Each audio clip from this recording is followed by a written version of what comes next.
Hey, Jason Fladlien, I want you to imagine a scenario where you're facing an audience, you have 10,000 plus people register for a presentation that you're about to do online. At the end of this presentation, you're selling a product that is $2,997. So you kick it off. The webinar that you're doing starts at 4 p.m. your time. Boom, you're ready to go. 4 p.m. rolls around, you hit go live. You don't know how many people show up, and you find out at about only 1,200 of the 10,000 or so people show up, but 1,200 people, that's a lot of souls that maybe we can do something with.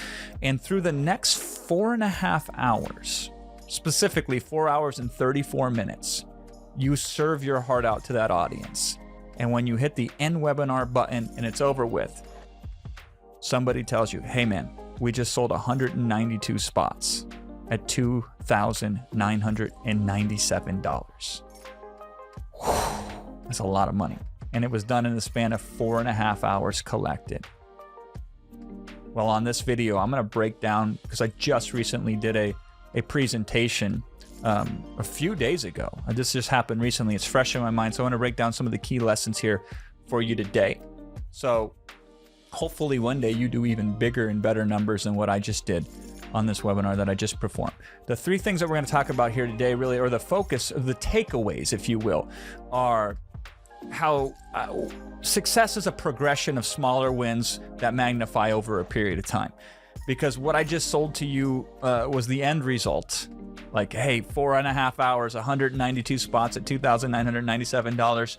But there was years of things that occurred prior to that. Smaller wins that led to bigger wins, that led to bigger wins, to led to bigger wins. So I'm going to contextualize what winning looks like for you here today, because I think many of you are comparing yourself to a front stage without seeing the proper backstage. So we're going to look at some of the backstage. We're going to find ways to win in ways in which we can win more, but not lose either. That's really important. I'm going to talk to you about some market trends that I am observing that I think are categorically changing the way digital marketing is done online. And I think a lot of people are going to get caught unaware of these. The rug's going to get pulled out of their feet. 2 or 3 years later, they're going to wake up one day and say, hey, where are all the milkmen? Not literally, but figuratively, and as an example of all these milkmen who thought, you know, their businesses were safe, and then one day they were obsoleted. So we're going to talk about some of those trends that are happening, so maybe you can channel or tap into them sooner. I see a lot of old successful gurus be temporary, meaning that they were hot for a period of time and then they lost their edge because they got comfortable. Just like a frog gets comfortable as the water slowly churns up. And lastly, I want to lay out for you some lessons on how you can do this without killing yourself, without sacrificing your health, without that Sigma grind set, whatever they call it these days, where you can make money in your sleep, but you don't sleep, so you don't make any money because you're too busy working all the damn day. I'm going to show you how to do this in a way that doesn't kill you, right? So, background to this product that we are promoting on this webinar. Funny thing is I knew about this product 7 years prior, but refused to take a look at it. I ignored it. I was in a position in 2015, believe it or not, man, that seems like a lifetime ago, where we were really successful in that area that this product was in. So the topic of this product, it was in a pretty major segment of online marketing, and we had proven ourselves to the market that we were experts in that topic, and we could sell a lot of product on that topic. So if you ever hit that, and I hope you do hit that position where you become known for some sort of result or achievement or some sort of capability, because now you flip the dynamics. Instead of you going out and hunting for opportunities, opportunities come hunting for you. Now, interestingly enough, when you do get in that favorable position where opportunity seeks you more than you seek it, many good opportunities can fall through your fingertips if you don't have filters. So in this particular case, the success created more demand, which gave us less time to look at opportunities. And we had to judge opportunities superficially. And that's dangerous, because what I've discovered is the best things to sell and the best things to help people with in terms of empowering them, if they're looking to do X and you have the answer to help them do X, they're almost never the superficial things. They're almost never the easily most digestible things. See, the easiest, most digestible things that you can offer out there, they're good, but they'll never be world class. They will never be great. They will never change industries. They will never break records. And so if you're modeling like what YouTubers are doing, you'll do good if you model what some of the best ones are doing. But if you go deeper and saying, what aren't they doing that they should be doing? That's where the opportunity is, just to set new standards. And that's where you exponentialize results. One of the reasons we promoted this product is because the creators would not quit. They everything they could do to get in front of us, they would continue to do. So they would call friends. Like one of them was in a mastermind with Jeff Walker. Jeff Walker is one of my favorite people in this whole online business. He's the inventor of the product launch formula. And they're like, oh, he'll listen to Jeff. At least he'll return Jeff's call. So they had Jeff reach out to me and talk to me to introduce me to them. It didn't work, by the way. I mean, I love Jeff, but I was like, okay, maybe I'll take a look at it, but I still didn't take a look at it. And so years passed by, but they wouldn't quit. And that is a wonderful sign, regardless of what side of the equation you're on. If you have something truly world-class that you know is out there that could change people's lives, and you have gatekeepers, people that are market makers, or people that have access to the large numbers of people that you can serve, just don't quit. Keep working them. Keep working them. Keep wearing them down. Keep putting things in front of them. Because almost everybody quits. They try it once or twice or 3 times and then they give up. So these guys were doing it in a fun and engaging and in a non-threatening way, but they were persistent. And they were willing to take any chance that they get. So when we finally looked at it, I felt really bad because I knew I was making the same mistake that their customers or potential customers were making. I was writing them off too easily and too quickly based upon the promise that they were making to the market. So I knew that that was a huge opportunity. We got to change the appeal in which we interact and engage with the market. At least the initial appeal. The initial mode of communication can't be what they're saying, because like me, other people will write it off. Simply put, the conclusion of their product was so easy to do and so simple to follow that people said it can't be good. It has to be more complicated than that. It can't be that because that doesn't fit into my schema. Success can't look like that. This is an issue that people have in any area of communication when we want to truly take a world-class offer. So the world-class offer will dive into something that isn't obvious. But then if you come out with the punchline and you don't set it up saying this is the obvious conclusion, you will be immediately written off. So you have a superior solution and you will have an inferior ability to market it. You will lose to mediocrity in the marketplace. So it pinged on me. I said, okay, we have to present it without the conclusion up front. The conclusion has to be way down the line before they even get to the conclusion. There's got to be tons of setup involved before we reveal the aha moment, the insight. And so when we saw that, I saw opportunity there. So the first way that we engaged with this offer is through an affiliate promotion. So we were the affiliates. So we would promote their product and we would get a cut of the sales. Now, something we've done at Rapid Crush that truly I was a pioneer in, that to this day, nobody tends to do this. Few people do this, but we've really made it the thing. And all of our biggest successes have been centered around this concept. If I'm going to promote a product that I think is absolutely a potential game changer, and especially if the product is flawed right now in the way it's being marketed, what I've done a few times before in my career that people still don't quite understand is I write my own webinar. And I don't even have the vendor, the creator of the product, show up. And they don't even necessarily know we're promoting it. We just come with a lot of sales. And so I threw out all of their marketing materials. I sat down and I wrote a presentation from scratch as a third-party affiliate, properly disclosed, of course, that said, I think you should buy this product at the end of the promotion. And if you buy this product, you'll get all these bonuses for me for free. So I tried a different appeal than the obvious appeal that they and all their affiliates had tried prior to that. And guess what? It worked really well. Doesn't always work really well. Maybe half the time I nail it. And I'm supposedly the best in the world at this in terms of doing webinars. But I'm okay with trying something out, seeing what happens. If it doesn't work, it doesn't work. We move on to the next thing, or we rejigger it and we try it again. But in this particular case, this thing nailed it. And this was like 2019-ish, I believe. I don't remember the exact dates. I'm really bad with dates. So there was huge opportunity here. So then we talked to the vendor more specifically, and we started working with them a little bit more closely. We tried to get certain things from them, certain perks from them. Can you deliver this? Can you create this? What if we did this? What are we not knowing that you know, that if we knew could enhance what we're doing over here? What are some of the things that you tried in the past that failed that nobody would know about, that I would like to know about? I want to intimately understand your success stories better than anybody else on the planet except for you. That kind of stuff. And so we were able to start an open line of communication where we can be more collaborative. Along the way, what we discovered, and so this is another huge aha moment here, was they essentially had a formula that the end user who bought their product could apply. And it was a manual process. And so they would say, okay, here's an opportunity. If it's green, then I should pursue it. If it's red, I should not pursue it. I'm speaking in generalities here, just to prove the point here. And they would have to crunch in like 4 pieces of information. And if it looked good, I could pursue the opportunity. So this whole thing would take about 2 to 5 minutes per opportunity, one at a time. And it was subject to some human error.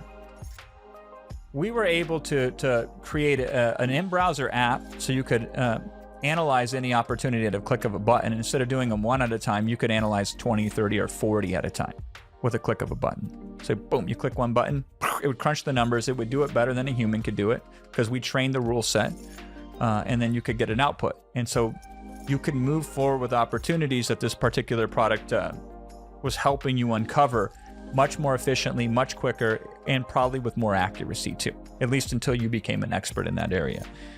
Now, here's what's great about this. We don't know anything about building an app, one of those browser extension things. So we had a third-party company build it for us. So we went to a third-party company and we said, we want you to create this app, and we want it to be an exclusivity just for people who buy it through us to use this. And we want to be able to give it away for free. And we were able to negotiate that deal. And again, you always got to frame it to their benefit. We go to this third-party software and we say, hey, listen, if we do this right, here's how we believe that this will help you sell more of your software. And so in this particular case, we made that deal happen. So they went out and they developed an app from scratch, a component of an existing app from scratch. So there was actual hard cost on their end, but they knew that if we delivered them lots of customers, that they would more than make up for that in sales, and it was free advertising and branding. So think about it now. I'm having 10,000 plus people register for a webinar, and if any of them see the offer, they're going to see that third-party company. And so we were able to make that deal happen. I want you to think of a scenario where you can be that toll booth. If you think about it, that's what Google is. They say we have searchers over here and we have advertisers over here. How do we connect the two? That's what Facebook does. Amazon does the same thing. We have sellers over here, third-party sellers. We have buyers over there. How do we connect the two? That toll booth position is one of the most effective positions you can be in. So initially I tested it without going through that whole rigmarole. And then when it netted out that this is really good, this was the next step that we moved forward in the process to have this commission, which then changed the presentation. The presentation then become, let me show you how to do it manually. And if you invest, you get this free exclusive tool that will allow you to do that automatically when you go through with this opportunity over here. Now, an interesting thing happens. An interesting thing is our offer starts to become so enhancing from the affiliate side. You buy their product, you get our stuff for free. That other affiliates are like, man, I kind of want to promote your stuff, Jason, even though you're an affiliate, even though you're my so-called competition, because I see what you're doing to the customer. I certainly can't compete with that anymore. I don't want to compete with that. Is there a way we can do business together? And so we went to that vendor and we said, hey, listen, is there a way to make a deal here where we can just give every customer who buys the next time you open this product up, this whole suite of bonuses that we have here? And pretty soon we worked out a deal where we could just be their marketing partner.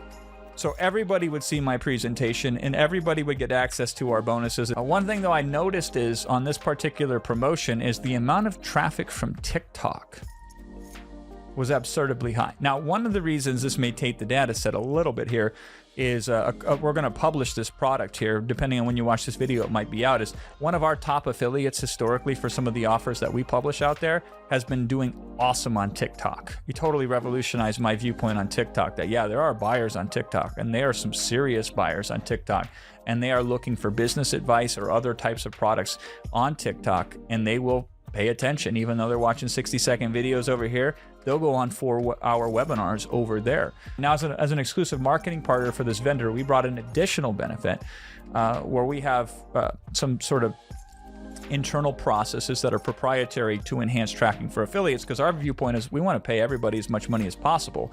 To the point, the more people we can help be successful, the rising tide that floats all boats, makes them whatever, lifts all boats. We want to do that. That's what we're about.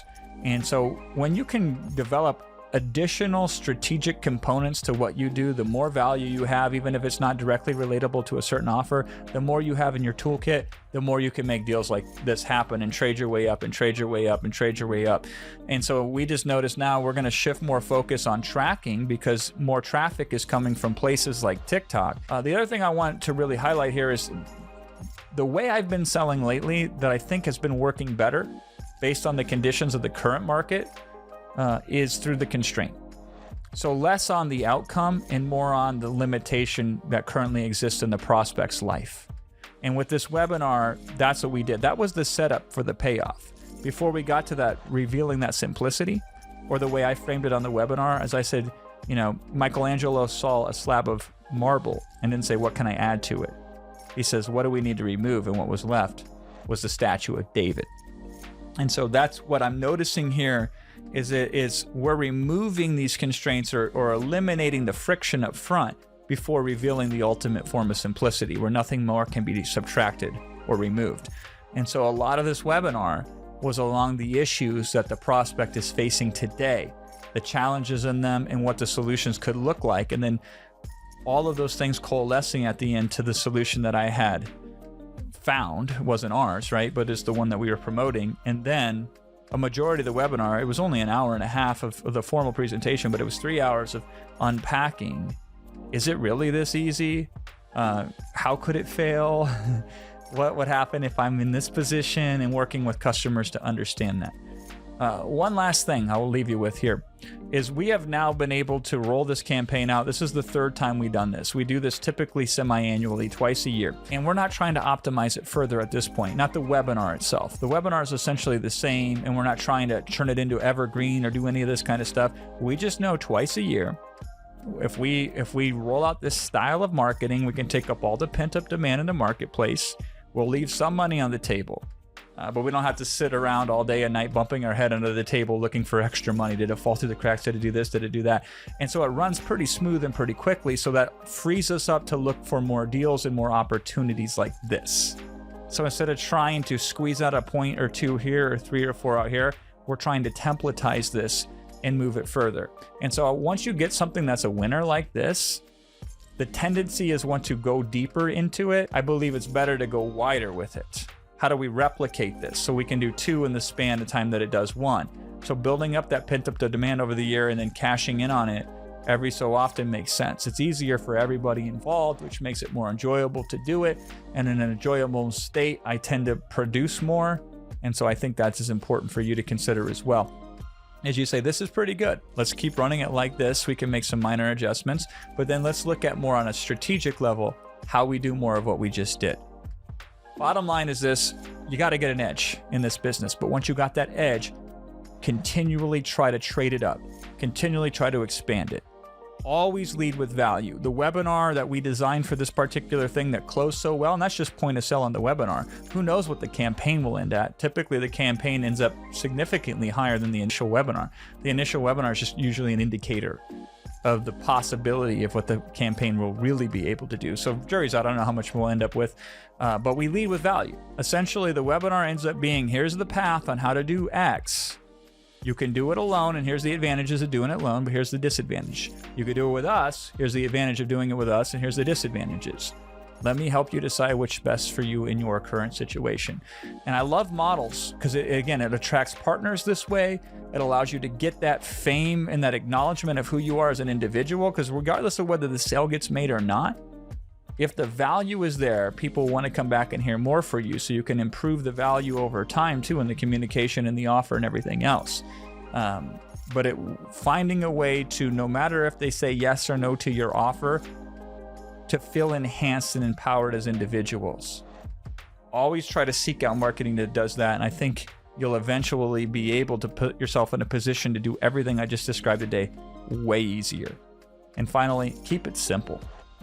Keep it simple. So this isn't something now that we got it to the point that works really well that we're like, well, let's quadruple it. Now let's do another one like that. And let's continue to stay true to where we can put the least amount of effort in to have the most amount of impact in people's life, and as a result, make the most amount of money. So there you go. Hopefully this was helpful to you. Let me know in the comment section. I'll see you on the next video.